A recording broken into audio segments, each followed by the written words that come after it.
तब मानो यह है वस्तु आवरण। कौन सा? वस्तु आवरण। और ये वस्तु आवरण जब हटे ना तब कृपा वो नहीं आता पसंद। वो रोज भगवान से विनती करता, प्रभु कब अनुभव कराओगे, प्रभु कब दर्शन कराओगे। वर्षों तक प्रभु को विनती करी पर प्रभु ने न सुनी। उसे बड़ा गुस्सा आ गया कि प्रभु तो मेरी बात मानते नहीं। तो प्रभु को कोने में बदरा दिया और किसी और देव को लाके मध्य में बदराया।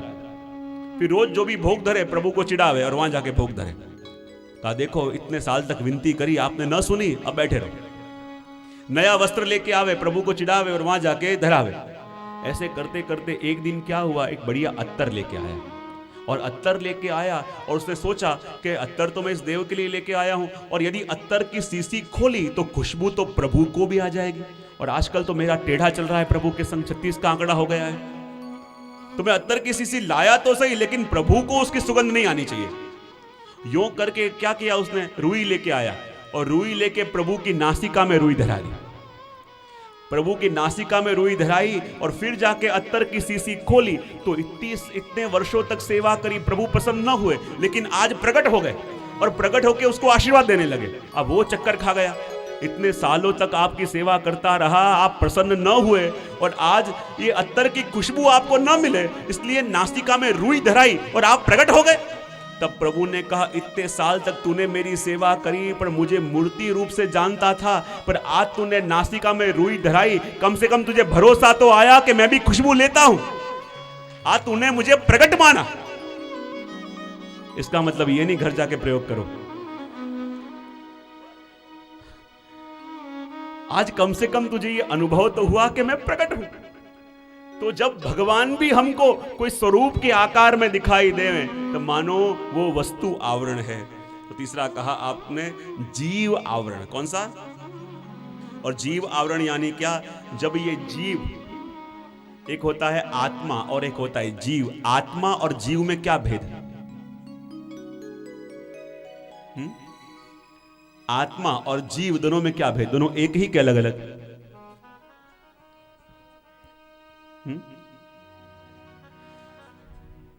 अरे जीव जीव नाशवंत है। हो सरस। आत्मा और जीव दोनों में क्या भेद है? देखो जब भगवान में से जीव अलग हुआ, आत्मा अलग हुई, बराबर, तो कहते हैं उसकी 3 अवस्थाएं, शुद्ध, बद्ध और मुक्त। कितनी अवस्थाएं?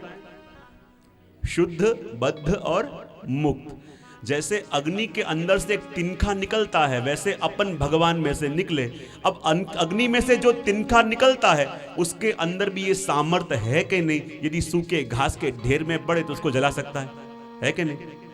तो वैसे ही जब जीव भी भगवान से अलग हुआ तब उसके अंदर भी ये सामर्थ्य है, क्योंकि वो शुद्ध अवस्था में है। लेकिन तिनका अग्नि में से निकल के थोड़ी देर बीत जावे तो फिर क्या उसके अंदर वो दाहकता रहती है? नहीं रहती, क्योंकि अब वो राख हो चुका है। उसी प्रकार जब हम भगवान में से अलग हुए तो पहली अवस्था अपनी शुद्ध है, तब तक जीव को आत्मा कहा जाता है। लेकिन बाद में माया का संग हुआ, और माया का संग हुआ तो जीव बद्ध हुआ, और जब आत्मा बद्ध हुई उसको कहते हैं जीव। और जब भगवत सत्संग से उस माया के आवरण को फिर से दूर करे तब वो मुक्त अवस्था का अनुभव करता है। तो कहते हैं कि जीव आवरण यानी क्या? कि जब आत्मा के ऊपर माया का आवरण आ जावे और भगवान दिखाई न दे, भगवान के सिवा सब कुछ अच्छा लगे, तब मानो ये जीव आवरण आ गया है। और चौथा आवरण कौन सा? भगवद आवरण। कौन सा? कौन सा आवरण? और भगवद आवरण यानी क्या?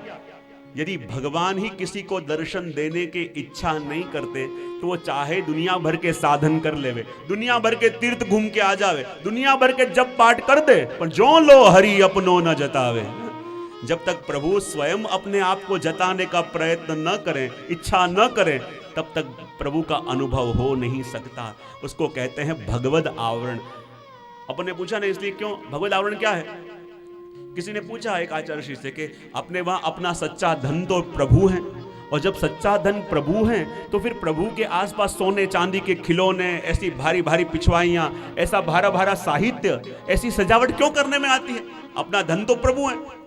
तब आपने आज्ञा करी कि देखो प्रभु के दर्शन करने वाले पुष्टि भी होते हैं, मर्यादा भी होते हैं और प्रवाही भी होते हैं। तो प्रभु के आसपास इतनी भव्य सजावट इसलिए करी जाती है कि साधारण प्रवाही जीव होते हैं वो तो आसपास की सजावट देख के चले जाते हैं, लेकिन जो पुष्टि जीव होता है उसी की दृष्टि हमारे श्याम सुंदर के मुखारविंद तक पहुंचती है। कई लोग दर्शन करने आते हैं ना, भाग भाग के भीड़ में धक्कर गया, जहां दर्शन करना चाहिए वहां नहीं, यो यो यो, अपन को लगे देखने क्या आया है, पूरा चेहरा यो यो घुमाएंगे, बाहर जाके कहेंगे आज ये दर्शन बहुत सुंदर था। बोले अच्छा ठाकुर जी मस्तक पर शू धरायु हतु? बोले ए तो खबर नहीं पण दर्शन, बोले तो खरा कायम बोलता हो, बहुत सुंदर था। अच्छा ठाकुर जी आज कया रंगना श्रृंगार धर्या हता? बोले ए तो खबर नहीं पण दर्शन। अच्छा बताओ ठाकुर जी कया रंगना वस्त्र धर्या हता? बोले ए तो खबर नहीं पण दर्शन। बहुत बढ़िया। बोले क्यों? क्योंकि प्रभु के पास गए तो सही, लेकिन भगवत आवरण कि प्रभु सामने विराज रहे थे तो प्रभु के अलावा आसपास की वस्तु देख के आ गए, लेकिन जहां दृष्टि पड़नी चाहिए थी वहां दृष्टि न पड़ी, उसको कहते हैं भगवत आवरण। और जब इन आवरणों को प्रभु दूर करें तब प्रभु अपने आप को प्रकट करते हैं, और प्रभु अपने सामने से माया का आवरण हटा दें। आप आगे खड़े हो, कोई पीछे खड़ा है, बीच में पर्दा हो, जिसका मतलब ये नहीं कि वो हाजिर ना हो, उसकी अनुभूति नहीं हो रही। बोले क्यों? बीच में आवरण है, और जैसे ही आवरण हटे और दर्शन हो जावे तो प्रभु का आवरण हटाना भक्तों के बीच में से उसी को कहते हैं अवतार। और जब आवरण को हटा देवे उसी को कहते हैं अवतार। तो किसी ने प्रसंग आता है ना कि एक बार अकबर ने भी बीरबल से पूछा कि तुम लोग कहते हो कि हिंदू धर्म में तो भगवान स्वयं आते हैं, न कोई दूत को भेजते हैं, न कोई अपने मैसेंजर को भेजते हैं, पर स्वयं आते हैं, तो क्या ऊपर भगवान को कोई काम वाम नहीं है कि उनको खुद ही आना पड़े? चाहे तो भगवान कईयों को भेज सकते हैं, अपने दूत को भेज सकते हैं, अपने किसी संदेश वाहक को भेज सकते हैं, तो हिंदू धर्म में भगवान खुद ही क्यों आते हैं? बीरबल ने कहा जब समय आएगा मैं आपको इसका उत्तर दूंगा। और कहते हैं एक बार बादशाह अकबर, बीरबल और सभी लोग बहुत बड़ी नौका में यमुना जी में नौका विहार कर रहे थे, और नौका विहार कर रहे थे और फिर से हंसते हंसते अकबर ने पूछा बीरबल अभी तक मुझे उत्तर नहीं मिला। बोले कौन से प्रश्न का? बोले ये कि तुम कहते हो हिंदू धर्म में भगवान स्वयं आते हैं, तो क्या ऊपर भगवान को कोई काम वाम नहीं है कि बार बार स्वयं नीचे आवे? किसी को भेज के भी तो काम हो सकता है, तो खुद क्यों आवे? बीरबल चुपचाप बैठे थे, कुछ बोले नहीं। उनकी गोद में शहजादा सलीम सो रहे थे, और बीरबल ने क्या किया, चुपचाप सलीम को साइड में रख दिया और एक कपड़े का इतना बड़ा पोटला लेके यमुना जी में डाला और कहा देखो बादशाह सलामत, शहजादा पानी में डूब गया। और जैसे ही बादशाह को पता चला कि मेरा पुत्र पानी में गिरा, बादशाह तड़प गए, व्याकुल हो गए और सीधे यमुना जी में छलांग लगा दी और उसको लेके बाहर आए। फिर कि अरे बीरबल ये तो कपड़े का पोटला है, मुझे ऐसे क्यों कहा कि शहजादा पानी में गिर गया? तो बीरबल ने कहा कि बादशाह सलामत आपने मुझसे क्या प्रश्न पूछा था कि हिंदू धर्म में भगवान स्वयं क्यों आते हैं, किसी को भेजते क्यों नहीं? तो देखो जब आप नौका में बैठे थे कितने दास दासी आसपास थे, कितने सेवक आसपास थे, लेकिन जब आपने देखा कि पानी में आपका पुत्र डूबा है तो आपने किसी को भेजने में समय नहीं बिगाड़ा, आपने स्वयं छलांग लगाई और जाकर उसको बचा के लाए। तो वैसे ही जब भगवान भी देखते हैं कि भवसागर में डूबने वाला कोई पराया नहीं पर मेरा ही पुत्र है, तो भगवान किसी को भेजते नहीं, स्वयं छलांग लगा के आते हैं और जीव का हाथ पकड़ के भवसागर से बाहर ले जाते हैं। जब जल में डूबने वाला, भवसागर में डूबने वाला मेरा अपना है, ये अनुभव जब हो तो किसी को भेजने में समय क्यों बिगाड़ेंगे? स्वयं पधारे, और प्रभु का स्वयं पधारना वही तो अवतार है। और कहते हैं कलिकाल के अंदर जब भगवान अवतार लेना चाहें तो कौन सा अवतार लेते हैं? मैं कई बार अपने प्रवचनों में कहता हूं कि इस कलिकाल में भी क्या भगवान को अवतार लेने की इच्छा नहीं होती? मैं तो कहूं कि इस कलिकाल में अवतार लेने की इच्छा करें तो गली गली मोहल्ले मोहल्ले भगवान को आना पड़े। तो जब कलिकाल में भगवान आना चाहें तो क्या करते हैं, कौन सा अवतार लेते हैं? तो कहते हैं इस कलिकाल में जब भी भगवान आना चाहें तो भगवान आवेश अवतार लेते हैं। कौन सा? और आवेश अवतार क्या होता है? बोले भक्त का कार्य करने के लिए कुछ क्षण के अंदर, कुछ क्षण के लिए किसी के अंदर उनका आवेश आया और वो कार्य साध के पधार गए। जैसे आप रास्ता क्रॉस कर रहे हो, आपका ध्यान नहीं, सामने से ट्रक आ रही है और अचानक कोई आया, आपका हाथ पकड़ के आपको खींच लिया और तब आपके मुख से निकलता है कि तुम तो मेरे लिए भगवान होके आए। कभी जीवन की ऐसी समस्या में आप उलझे हो, कहीं से रास्ता नहीं मिल रहा, और उस समय कोई ऐसा व्यक्ति आके आपकी मदद कर जाए कि जिसके पास मदद की कभी कामना भी नहीं करी थी, कल्पना भी नहीं करी थी, और ऐसा व्यक्ति आके मदद कर जाए, तब आपके मुख से निकलता है कि तुम तो मेरे लिए भगवान होके आए हो। ये वही व्यक्ति था जो पहले अनुकूल नहीं था। ये क्या हुआ? कहते हैं कुछ समय के लिए आपका कार्य साधने के लिए मानो भगवान का आवेश उसके अंदर आया और आपका कार्य साध के पधारे।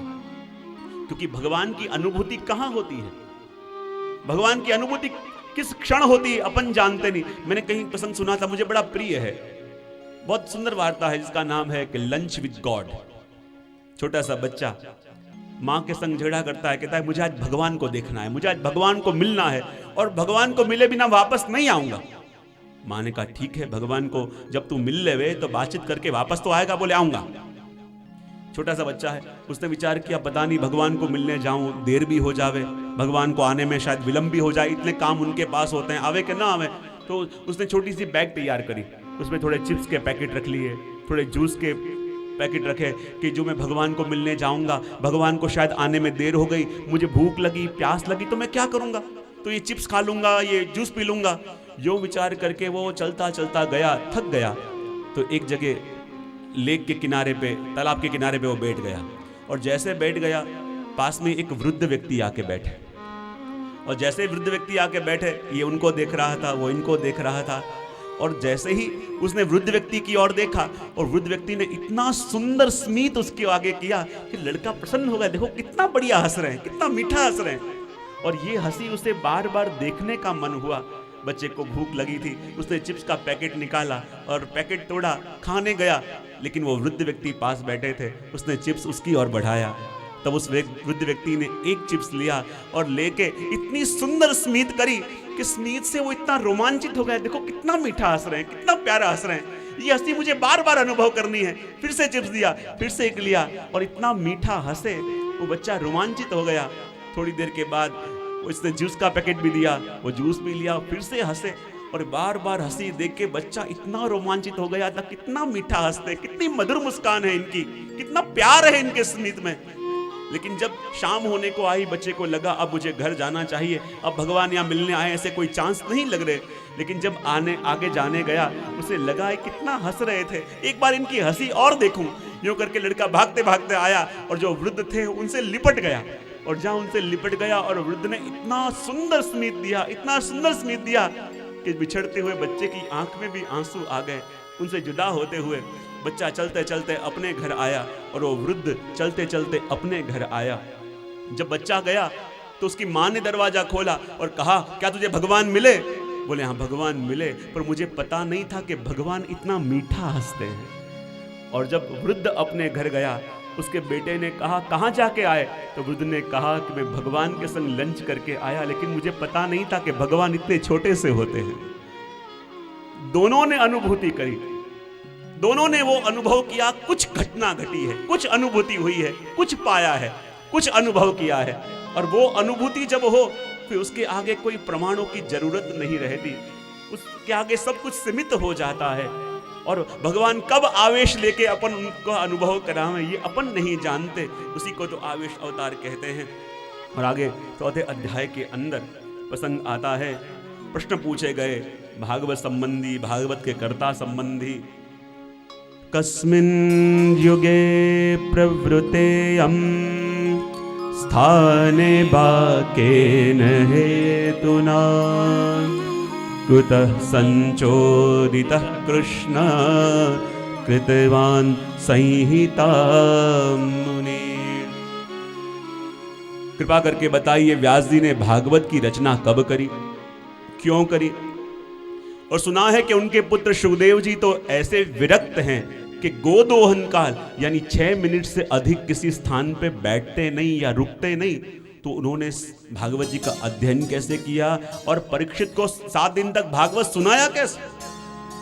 और परीक्षित ऐसे प्रभु के भक्त हुए कि जिसको मां के गर्भ के अंदर ही भगवान ने दर्शन दे दिए, तो उनको ब्राह्मण का श्राप कैसे मिला? कृपा करके ये प्रसंग आप हमको सुनाइए।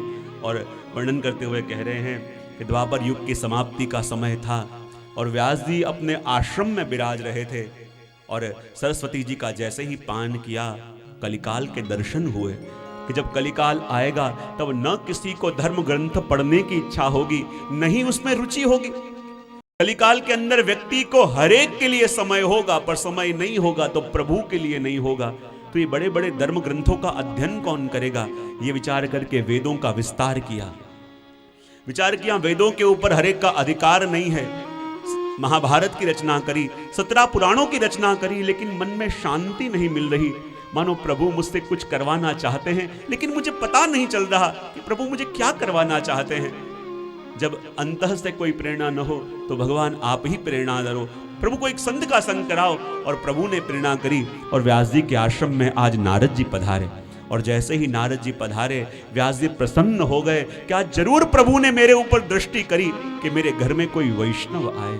घर में वैष्णव का आना ये कोई साधारण घटना नहीं है। जब जन्मों जन्मों के पुण्य का उदय हो तब अपने घर में कोई वैष्णव आवे। और वैष्णव यानी कौन? वैष्णव यानी प्रभु की दृष्टि। जब चलते चलते जा रहे हो और रास्ते में कोई वैष्णव मिले तो ये मत सोचो कि सामने वैष्णव मिले, मानो वैष्णव तो प्रभु के नेत्र हैं। और जब चलते चलते जा रहे थे अचानक सामने वैष्णव आए तो मानो आज प्रभु ने मेरे ऊपर दृष्टि करी है। और इसलिए जब प्रभु से पूछा गया, प्रभु हम तो रोज सुंदर सुंदर सामग्री करके आपको अरोगावें, पर आज हमारी सामग्री प्रेम से अरोगे हो, पता कब चले? तब प्रभु ने कहा, रोज तो तुम्हारी सामग्री में प्रेम से अरोगूं, पर आज अति आनंद से अरोगाऊं। ऐसे तब मानना कि जब तुम भोग सरा के प्रसाद लेने बैठो और उसी समय अनायास तुम्हारे घर में कोई वैष्णव आ जावे, तुम भूखे रहो लेकिन आनारे वैष्णव का समाधान करो, तब मानना आज मैं प्रेम से अरोगाऊं। क्योंकि ऐसे ही वैष्णव घर में नहीं आते। जन्म जन्मों के पुण्य का उदय जब हो तब अपने आंगन में वैष्णव पधारे। और जब नारद जी आए, व्यास जी प्रसन्न हो गए, कहले कृपा करके बताइए कैसी कौन सी कमी मेरे अंदर रह गई है कि जिसके कारण मन में आनंद नहीं, मन में शांति नहीं। नारद जी कहते हैं, प्रभु आपको मैं क्या बताऊं, आप तो प्रभु के ज्ञानावतार हो, लेकिन एक वस्तु जरूर कहूंगा कि जिसके लिए आप प्रगटे हो अभी वो अवतार कार्य शेष करना बाकी है। बोले महाभारत की रचना करी, पुराणों की रचना करी, धर्म की चर्चा आपने करी, विधि विधान की चर्चा करी, पर प्रभु चाहते हैं कि आपके द्वारा एक ऐसा प्रेम ग्रंथ प्रगटे कि जिसको सुनने के बाद ये जगत फीका लगे, जगदीश मीठे लगने लगे। जानते थे कि ऐसी कही वस्तु को जल्दी कोई मानेगा नहीं। और नारद जी ने अपने पूर्व जन्म का प्रसंग सुनाया कि कैसे मैं दासी पुत्र था, लेकिन गांव में संत आए और जब प्रभु किसी जीव के ऊपर कृपा करना चाहें तो पहले संतों का संग दे देवें, और जब जीवन में संत का संग मिले तब माना कि प्रभु की दृष्टि में आ गए हो। और जब जीवन में संत का संग मिला और मेरा ऐसा भाग्य बदला कि उन्हीं संतों की कृपा से, उन्हीं संतों के आशीर्वाद से ब्रह्मा जी के वहां मानस पुत्र के रूप से मैं प्रगटा। उस जन्म में प्रभु के दर्शन दुर्लभ थे, लेकिन संतों की कृपा से और जीवन में मिले सत्संग से सुलभ हुए। जब चाहूं प्रभु के पास जा सकूं। और इसलिए हे नारद जी, यदि जीवन में मिला क्षणिक सत्संग भी भाग्य को बदल सके तो हे व्यास जी, आप ऐसा ग्रंथ लिखो कि जिसका श्रवण करने के बाद जीव भगवतमय हो जाए, कृष्णमय हो जाए। किसी के पास सुंदर वाणी है, सुंदर ज्ञान है, लेकिन उसमें प्रभु की भक्ति बढ़ाने की क्षमता नहीं है, तो उसके ज्ञान का, उसकी वाणी का कोई मोल नहीं है। विचार करो, जब तानसेन आए श्री गोसाई जी के पास, बड़ी प्रशंसा थी उस समय, बड़े सम्राट कहे जाते थे संगीत के। और जब तानसेन श्री गोसाई जी के पास आए और अपना संगीत सुनाने के लिए और श्री गोसाई जी को प्रभावित करने के लिए ऐसी ऐसी तान गाई, ऐसी ऐसी तान गाई, सब लोग दंग हो गए कि क्या कला प्रभु ने उनको दी है। लेकिन जब संगीत का कार्यक्रम पूरा हुआ, श्री गोसाई जी ने स्वागत करने के लिए स्वर्ण मुद्राओं से भरा हुआ थाल उनको भेंट दिया, लेकिन ऊपर एक कौड़ी रखी। तानसेन ने पूछा कि ये राज गायक हूं और ऐसी सुंदर गायकी करी है आज मैंने, और उस स्वागत के लिए आपने स्वर्ण मुद्रा का थाल दिया, ये तो समझ में आया, लेकिन ऊपर एक कौड़ी क्यों रखी है? तब गोसाई जी ने कही, आप बहुत बड़े गवैया हो, बहुत बड़े गायक हो, बहुत सुंदर गाते हो, तो राज गायक हो, इसलिए आपका सम्मान करने के लिए स्वर्ण मुद्राओं का थाल दिया, लेकिन आपकी गायकी में, आपके संगीत में कृष्ण का प्रेम नहीं है, इसलिए हमारे लिए उसकी कीमत एक कौड़ी के बराबर है।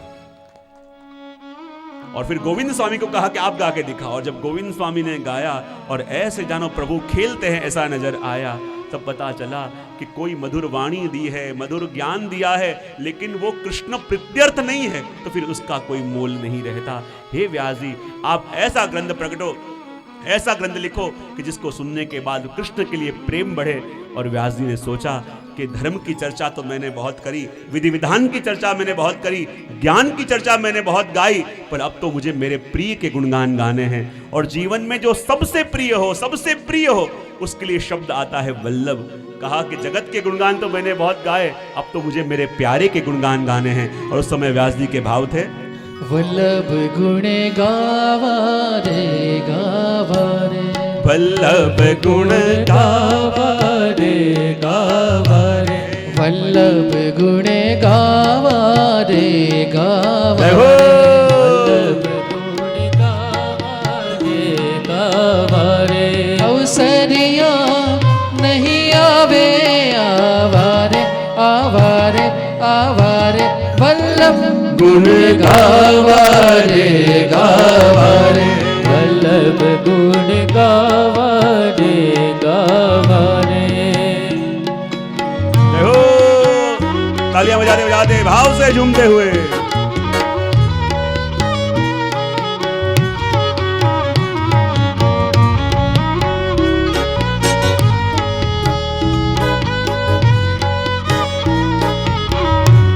मोगेरा अवसर नहीं आवे रे, मोगेरा अवसर नहीं आवे रे, वल्लभ गुण गावा रे गावा रे गावा रे गावा रे, वल्लभ गुण गावा रे गावा रे, वल्लभ गुण गावा रे गावा रे।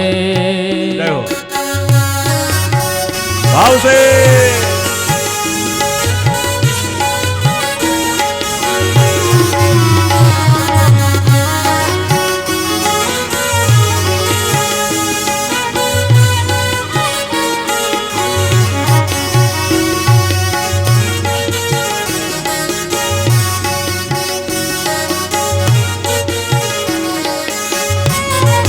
लख 84 माँ पढ़ शोरे, लख 84 माँ पढ़ शोरे, फरी फरी अवतार क्या धर शोरे, फरी फरी अवतार क्या धर शोरे, के सेवा स्मरण क्या रे कर शोरे कर शोरे कर शोरे, वल्लभ गुण गावा रे गावा रे, वल्लभ गुण गावा रे गावा रे, वल्लभ गुण गावा रे गावा रे, वल्लभ गुण गावा रे गावा रे, वल्लभ गुण गावा रे गावा रे, वल्लभ गुण गावा रे गावा रे, वल्लभ गुण गावा रे गावा रे,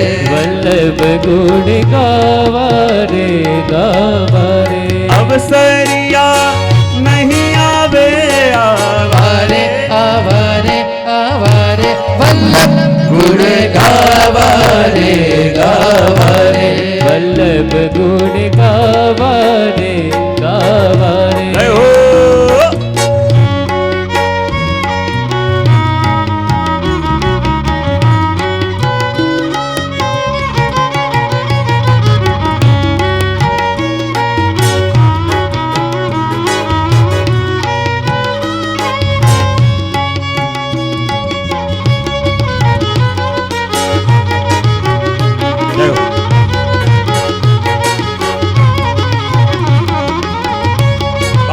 सभी की तालियां।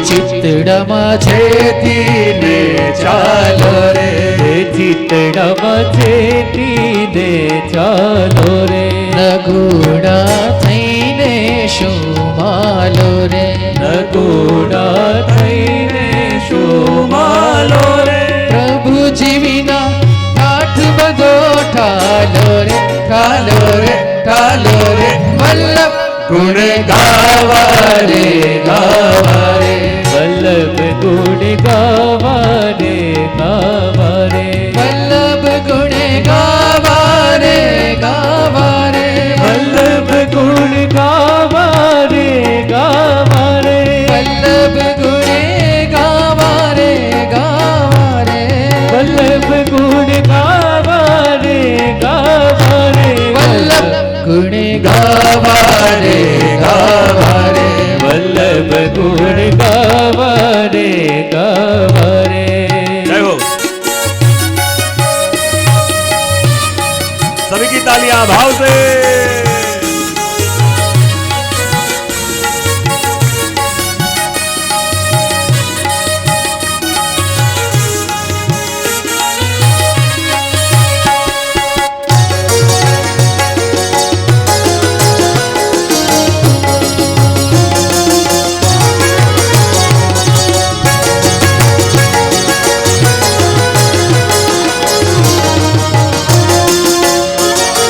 जीवने बाळपण शूर शेणे जीवने बाळपण शूर शेणे अमीरस आंबलियो आगणिये अमीरस आंबलियो आगणिये जेनी शाख हरिजन होळ ते चाख ते चाख ते चाख लवणे गावा रे गावा रे वल्लभ गुण गावा रे गावा रे वल्लभ गुण गावा रे गावा रे वल्लभ गुण गावा रे गावा रे वल्लभ गुण गावा रे गावा रे वल्लभ गुण गावा रे गावा रे वल्लभ गुण गावा रे गावा रे वल्लभ गुण गावा रे गावा रे वल्लभ गुण गावा रे गावा रे वल्लभ गुण गावा रे गावा रे वल्लभ गुण गावा रे गावा रे वल्लभ गुण गावा रे गावा रे वल्लभ गुण गावा रे गावा रे वल्लभ गुण गावा रे गावा रे। जय हो।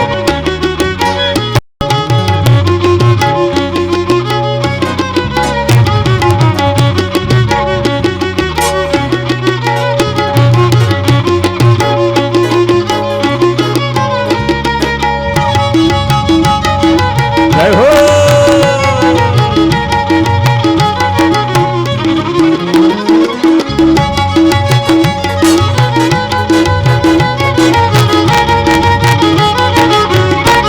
बलू बुरु कागड़िए चढ़ शेरे बलू बुरु कागड़िए चढ़ शेरे झपाटा जमतणा जारे पड़ शेरे झपाटा जमतणा जारे पड़ शेरे पाछी जीवने पछतावो था शेरे का शेरे का शेरे वल्लभ गुण गावा रे गावा रे वल्लभ गुण गावा रे गावा रे वल्लभ गुण गावा रे गावा रे वल्लभ गुण गावा रे गावा रे वल्लभ गुण गावा रे गावा रे वल्लभ गुण गावा रे गावा रे वल्लभ गुण गावा रे गावा रे वल्लभ गुण गावा रे गावा रे। जय हो।